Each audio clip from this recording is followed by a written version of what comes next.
جو شخص اللہ کی ملاقات کی امید رکھتا ہو تو اللہ کا مقرر کیا ہوا وقت ضرور آنے والا ہے، اور وہ سننے والا ہے، جاننے والا ہے۔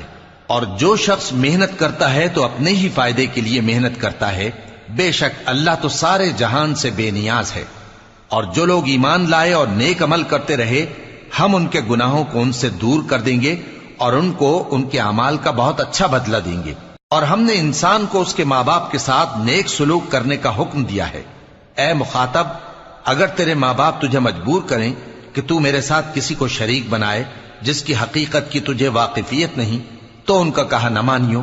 تم سب کو میری طرف لوٹ کر آنا ہے، پھر جو کچھ تم کرتے تھے میں تم کو جتا دوں گا۔